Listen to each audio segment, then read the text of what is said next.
All right, so that command, as I put in your outline here, the command initially given to Adam is now repeated to be fruitful and multiply, fill the earth. And the interesting thing is here, as I put in the outline, the fundamental change. There's a fundamental change in the relationship between humans and animals. So you go back to chapter 1, verses 28 and 30, and it does say that man would have dominion over the fish of the sea, the fowl of the air, the creeping things, and all the cattle. But now the language is a little bit different. They were told to subdue them. 128 means to bring into bondage. That's your first blank, by the way, subdue. Sorry. Subdue means to bring into bondage or to make subservient. Animals are here for our benefit. And that's true from the beginning. And the word dominion, that's your second blank. Dominion is to rule over or subjugate. Humans are higher than animals. Our culture has flipped that on its head, hasn't it?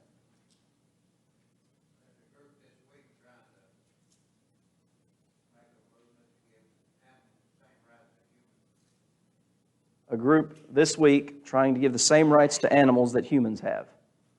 All right? Why aren't the animals doing that? That's a question for them. I wonder if that ever crossed their mind.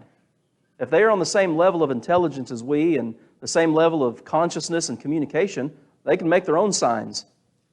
Picket, march in the streets. Sometimes they do march in the streets, but not any organized.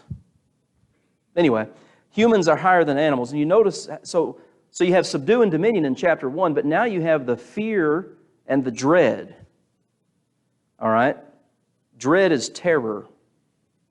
And you look at the animal kingdom, and, of course, we have domesticated animals now. Dogs, all right? A lot of dog people in the world. Dogs, to the Jewish people in particular, were just filthy. They were, you remember the rich man and Lazarus. The dogs came and licked his sores. Remember that? Dogs were just unclean animals. Well, we have turned them into members of our family. There's nothing wrong with having pets and domesticated animals, but what our culture has done is essentially elevated, as Brother Mike was saying there, animals to the same level as humans. So you see this hierarchy in creation, in everything, really. You go to 1 Corinthians 11, verses 1 through 3. God is the head of Christ. Christ is the head of man. Man is the head of woman. Well, God is the head of all. Man is over the earth. Dominion. Subdue it. Have dominion over it. Subdue it. The animals are to fear. They dread man. And before Genesis 9, you don't read that about the animals. That they have the fear and dread of man within them.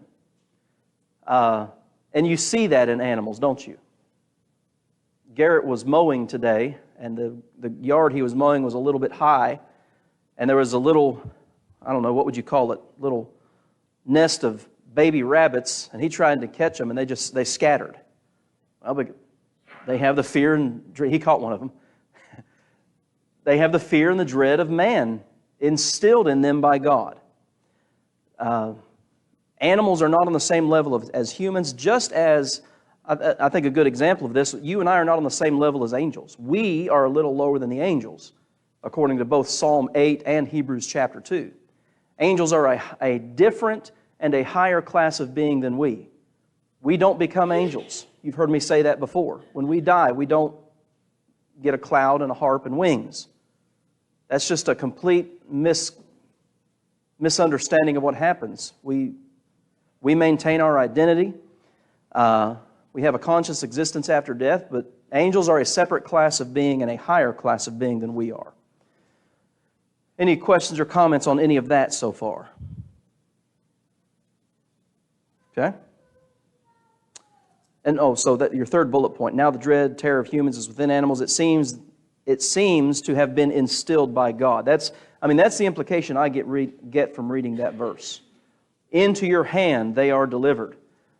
The Mosaic Law, where we are at this period of time is what we call the patriarchal system. The fathers are the heads of the head of the religious functions of the family, and the classic example, of course, would be Job. Job offering sacrifices for his children. That's why it's called the patriarchy. You don't have a written down, a codified system of law. You don't have that until Sinai. And so, when we're looking at this, we have these laws that are being revealed to us, but they wouldn't go to a book to find this particular law, right? Somebody on the comment section says, do you think that the animals and men were friendly with each other before the flood? Animals not for food. If you remember back to Genesis chapter 1, verses 29 and 30, what was man's food pre-flood? Through the garden, through the ground. It appears to be what we would refer to as a vegetarian diet. Now that's changed. Something has changed in the earth. I don't know how to answer that question. But something changed in the relationship between man and animal after the flood. Animals are now a source of food. Okay, somebody read verses 3 and 4 here. Chapter 9.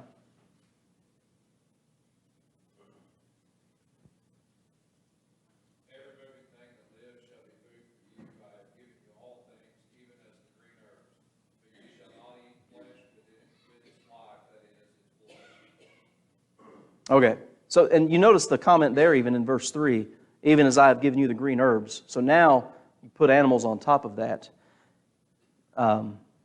food source, except for the blood. Now there's something significant about that I put in your outline here. That's repeated in the law of Moses. I want somebody, turn over to Leviticus 17. Who's going to get this one for me? Leviticus 17, 10 through 12.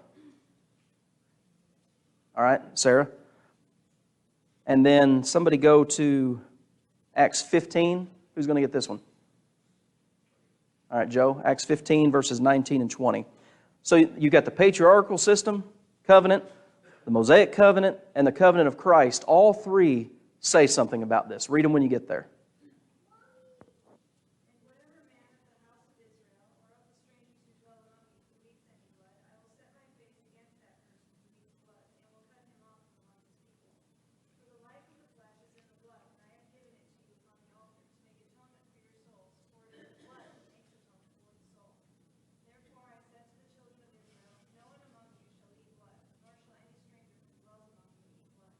Okay, not only were the Jews forbidden, but Gentiles who came in among them were forbidden. And he gives two reasons there why not to eat the blood. Number one, the life of the flesh is in the blood.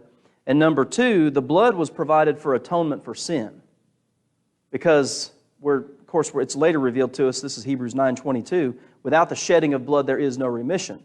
Well, the wages of sin is what? Death. Something has to die. All right, Acts 15, verses 19 and 20, Joe.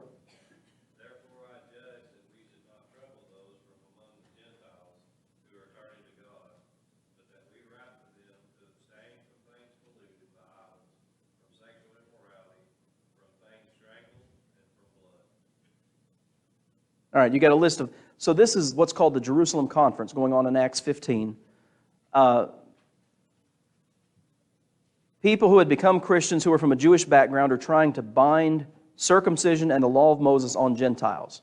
So the elders of the church at Jerusalem and the apostles get together to discuss this matter about, okay, so how do we address this issue with the Gentiles? Because now Paul's going everywhere, isn't he? Preaching to all these Gentiles. They're going to write a letter. And there were four things. Idols, for the Gentiles to abstain from. This was not an issue with the Jewish people. They knew this because of the law of Moses. Abstain from idols, fornication, things strangled, and the eating of blood.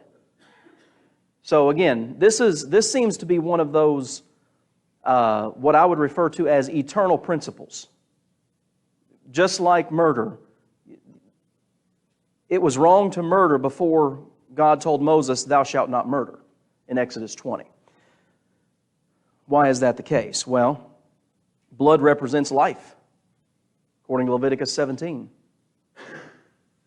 It's sacred. All right? So, we're going to get dealing with man here in just a minute. We're still talking about animals. So this seems to be an issue of reverence towards the giver. That's your next blank. It seems to be an issue of reverence toward the giver of life, and that's God. So I find that interesting that Genesis, Patriarchy, Exodus, Mosaic, Acts, Christian, all three covenants forbid the eating of blood. All right. Any questions or comments on verses 3 and 4?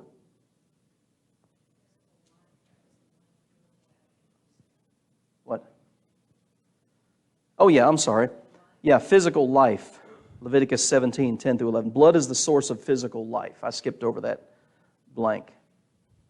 Somebody asks, at this time, there were not any animals thought to be unclean.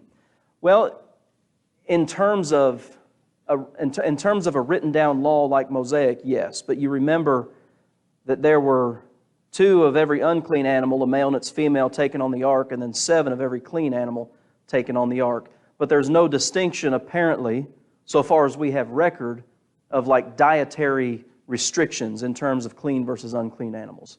And of course, there's not now.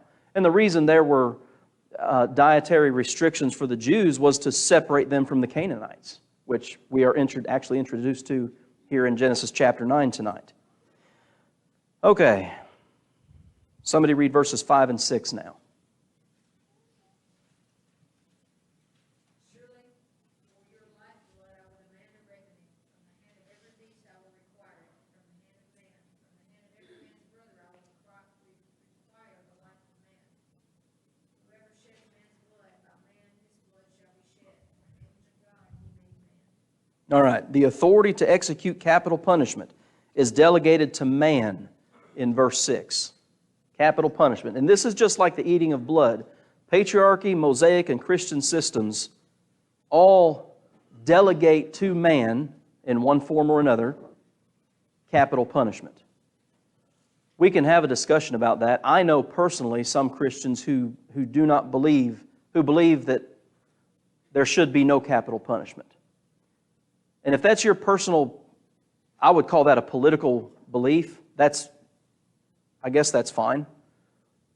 But Scripture makes it very clear that God has delegated to man the right to take vengeance. Not revenge, there's a difference. Vengeance, life for life, blood for blood. So let's look at a couple of those verses. Well, here we go. Murder is a capital offense. Well, what is a capital offense? By definition, a crime so severe that the death penalty is an appropriate form of punishment. And there are actually several of those under the Mosaic covenant. But under the patriarchal covenant and the covenant of Christ, it's very specific in regard to murder. All right, who wants somebody go to Exodus 21? Who will get that for me? Sharon? All right, Exodus 21, 12 to 14. And we'll all go to Romans. Let's let Miss Sharon read hers first, and then we'll all go to Romans 13.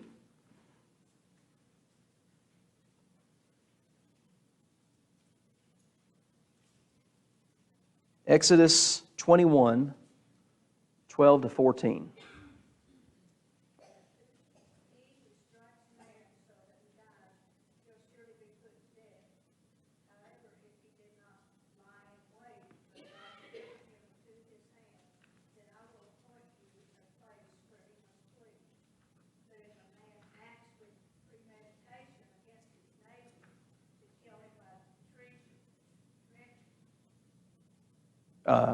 Treachery? Yep. All right, so you've got a couple different things there. Obviously, you strike a man so that he dies, you're going to be put to death. Verse 13 is interesting. If it's not premeditated, which that's addressed in verse 14, but God delivered him into his hand. And we actually see that throughout the Old Testament, don't we? Where God commissions certain people to put other people to death. He says, "Then I will appoint for you a place where he may flee." Do you remember what those places are called? The cities of refuge. There were several cities in Jerusalem, not in Jerusalem, that is a city. Several cities in the promised land where if essentially it was questionable, let's say, you could go to those cities until you had a court hearing, but you had to stay there. Now, if you left those cities, it's like you're free game. But anyway, and then you have verse 14 there, premeditation. Well, you're going to die for that. Okay, let's all go to Romans 13.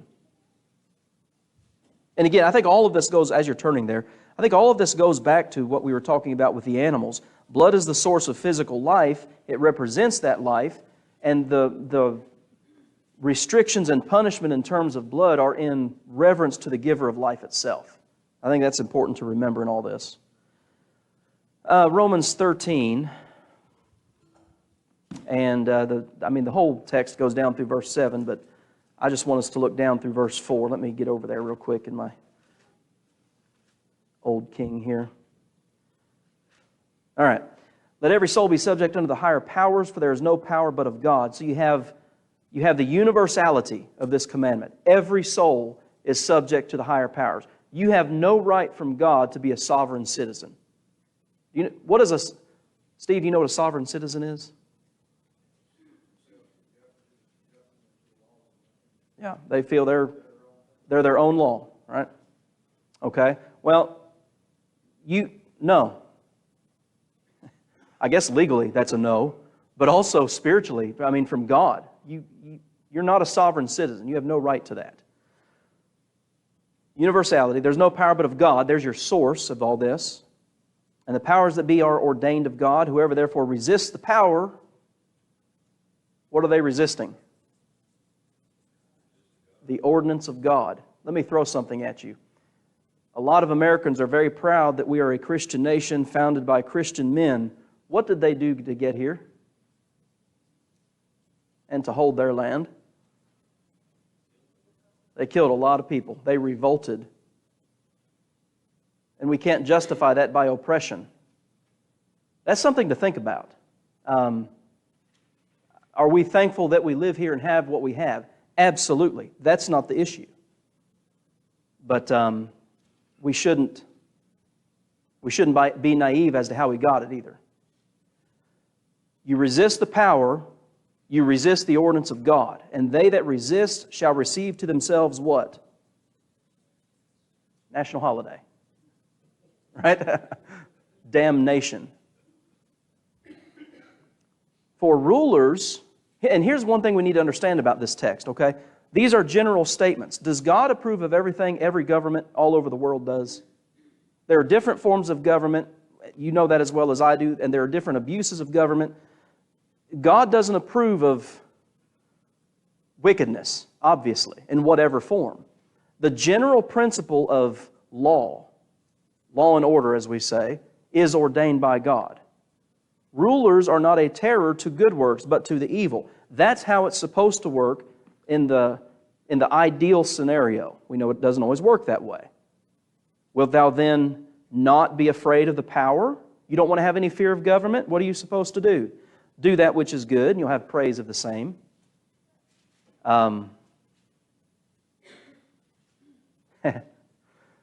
If you move from place to place, different states, cities, whatever, and every place you go, you have trouble with local government, maybe the problem is not all the people in every place you go. Maybe it's you. You guys smile at that. You know what I'm talking about. For he, the ruler, he is the minister of God to thee for good. But if thou do that which is evil, be afraid. Notice this. For he beareth not the sword in vain. What is a sword, biblically speaking? What is it used for? Divide, to kill. It's a dividing line between good and evil. Not only that, he doesn't bear the sword in vain. For he, the ruler, is the minister of God, a revenger to execute wrath upon him that doeth evil. Capital punishment is from Genesis 9 Exodus 21, and many other passages in the law of Moses, by the way, all the way into Romans chapter 13. So like I said, I know personally Christians who are, I guess you might say, averse to capital punishment, but it is absolutely a God-given right for the governing authorities. Any questions or comments on any of that?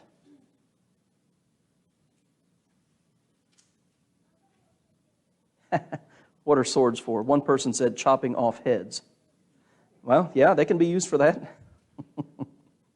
All right, verses 8 through 17. So they've disembarked, okay? The flood is over. Replenish the earth, fill the earth, rather. I'm going to make a covenant with you. Typically, a covenant is, well, it's offered by one side, and there are terms, conditional, in other words. This is an unconditional, perpetual covenant here that we're about to read.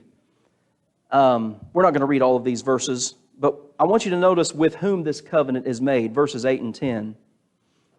With you and with your descendants. Okay, so he's talking to Noah and to his sons, verse 8. So to you, to your descendants, every living creature that is with you, the birds, the cattle, every beast of the field that is with you, everything that goes out of the ark.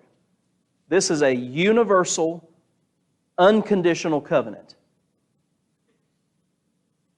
And so there's your with whom. And the covenant, somebody read verse 11. Here's the covenant.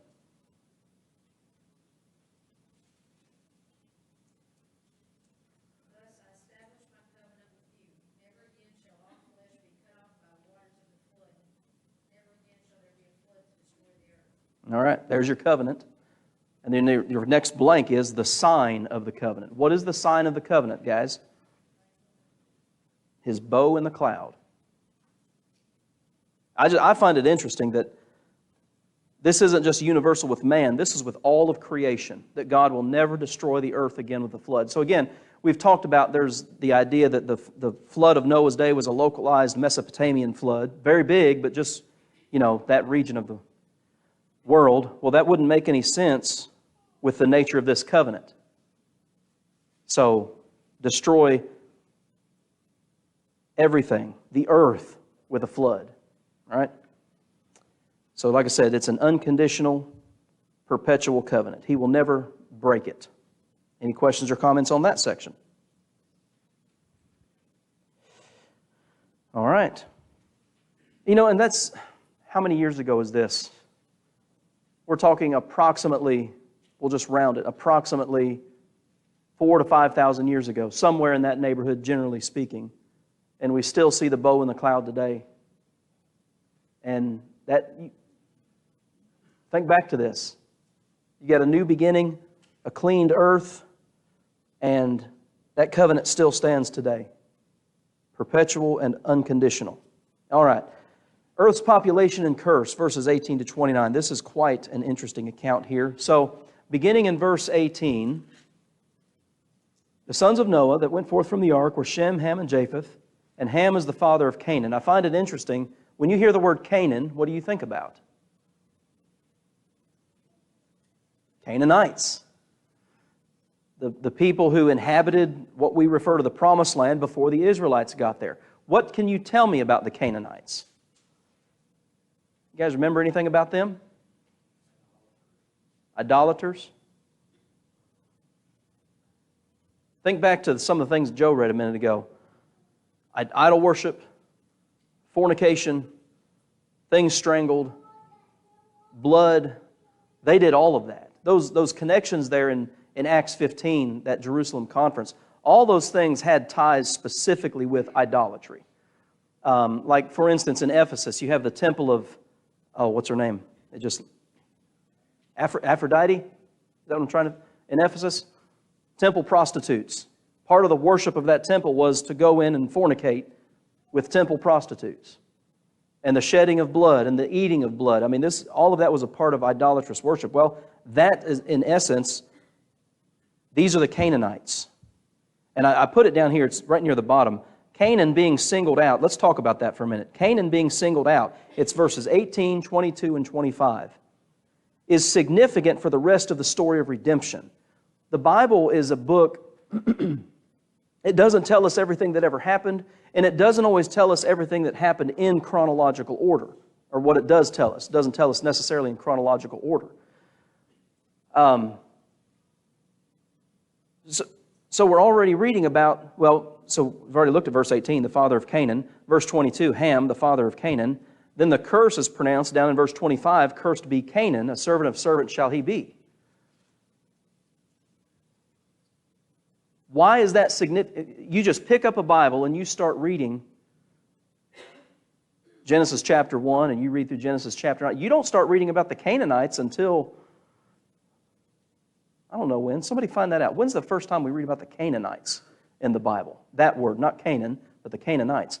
It's not anytime soon, as far as I know. Now, you get into Genesis chapter 10, which we'll do next week, and we start learning about, it's called the Table of Nations, how the population of the earth grew and scattered from Ham, Shem, and Japheth during this time. But the bit... Yeah, Genesis 10, well, yeah. So, yeah, in the Table of Nations, but I didn't know beyond. Yeah, beyond Genesis.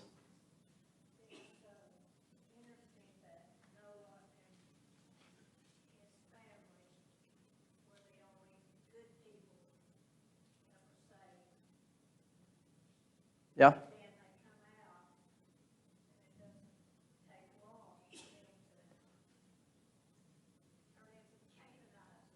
Yeah, essentially. Start acting like them. Yeah. Abraham, okay. What does it say? Exodus 3:8.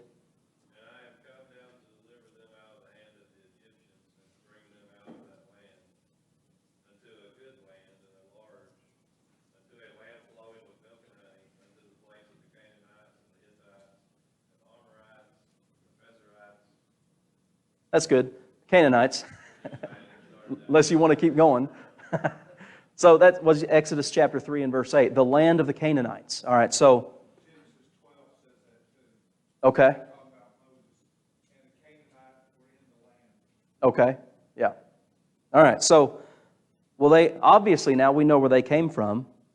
Grandson of Noah, the son of Ham. Somebody asked, why was Canaan cursed and not Ham? We're going to get to that in just a minute. So the earth is repopulated for Ham, Shem, and Japheth. Ham, Shem, and Japheth. It's expounded on in Genesis 10, which we'll deal with next week, not tonight. They get off the ark. Now, here's another thing. We don't know how much time has passed. Most people assume maybe a couple of decades because 8 people get off the ark, and then we start reading about Canaan being cursed, who is the son of Ham, who would have made 9 people on the ark, but there were only 8. So anyway, how much time has passed for sure, we don't know, but some years have passed. Noah becomes a farmer, according to verse 20, a husbandman, the King James says, planted a vineyard, and he drank of the wine and was drunken, and he was uncovered within his tent. The Hebrew says he uncovered himself. I was reading an article on this yesterday or today, and it's talking about some of the effects that alcohol can have on you. One of them is it can make you hot, sweaty. So it might make sense that he uncovered himself in his tent. Okay? We are not told what Ham did. A lot of people assume it was something sexual, but that's all it is an assumption. We don't know what it was.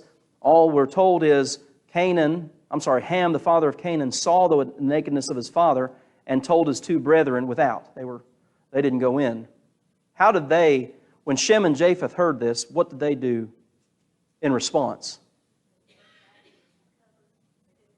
They went in back. Why do you think that is? I mean, it's their dad and they know. I think there's something there. Maybe instead of something sexual happening, maybe it's Noah found grace in the eyes of the Lord. Noah was chosen, and obviously the rest of his family, but he's the one singled out in the biblical text, and he's held up as this standard of righteousness and faith, Hebrews chapter 11. And whatever Ham did, not only did he do that, see that, but then he went out and he talked about it and told people about it. So maybe it's something along those lines of great disrespect, disregard for his father, and I put that in your outline here too, that third bullet point. But anyway, I also put this, because this is not insignificant. Whatever happened with Ham happened partly because Noah got drunk and naked. True or false? That's true. I mean, that's not trying to shift the blame. But Noah did put himself in a compromising situation, didn't he? And you know what alcohol does to you? It puts you in a compromising situation. I don't know. You would think so. Because they came from the world pre-flood too. And the world pre-flood was so corrupt that it was destroyed with the flood. The assumption, I think you could safely assume, yeah, they probably knew what it did. I don't know, though, for sure.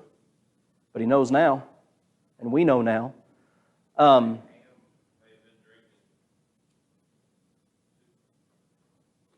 Maybe. Joe asked if maybe it was Ham drinking. I don't know. Was Ham drinking? Could have been. Whatever it was, he shouldn't have done it, and then he certainly shouldn't have gone out and told it. Alcohol, okay, so you get drunk. What's another term when you get drunk? You are in what? Inebriated, intoxicated, toxic. What is a toxin? It's a poison. When you drink alcohol, you're poisoning your system. And the first place it goes, of course, it enters your bloodstream, and I forget the number of minutes. Maybe Bryce or Steve can help me here. It's just a matter of minutes before it's in your brain. Like 5 to 8 minutes, something like that. This is something that, I don't know, we might spend the rest of the class on this, which is not much, but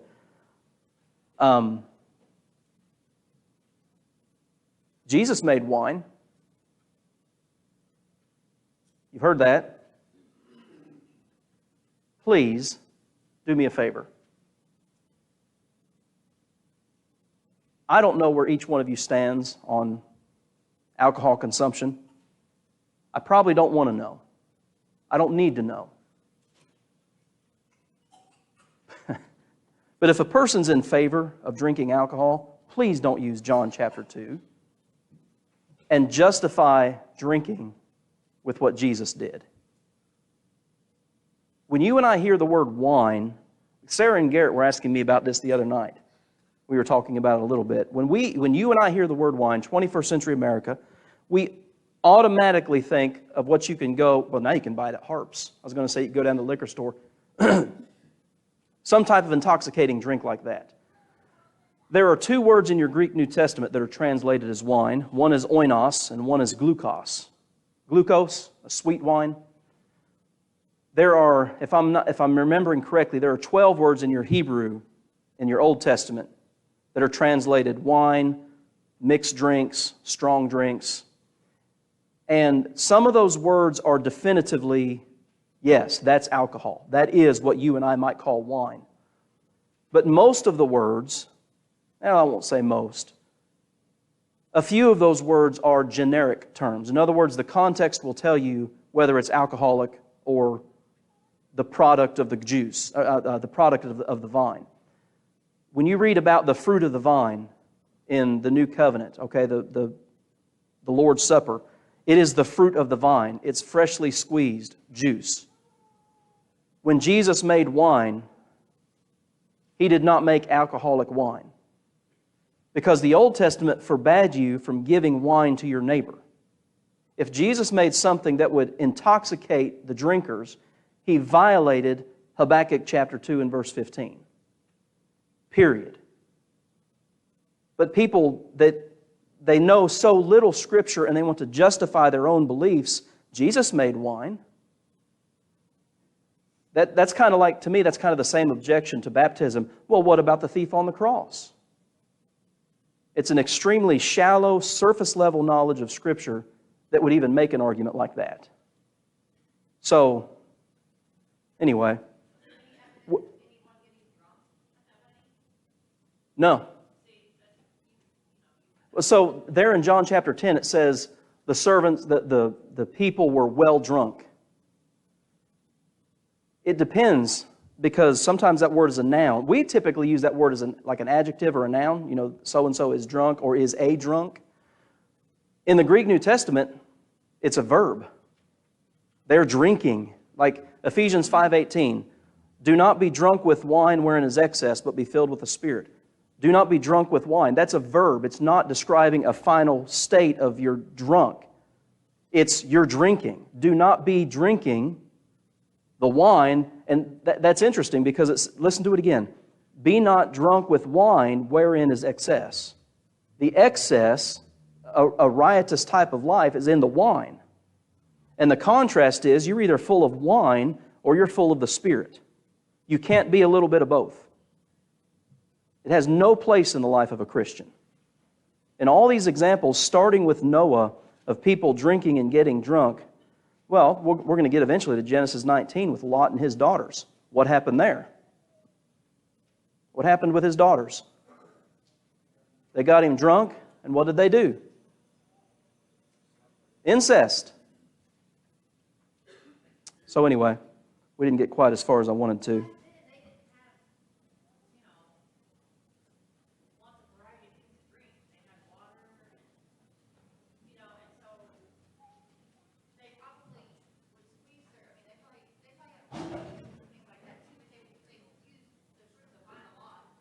Absolutely.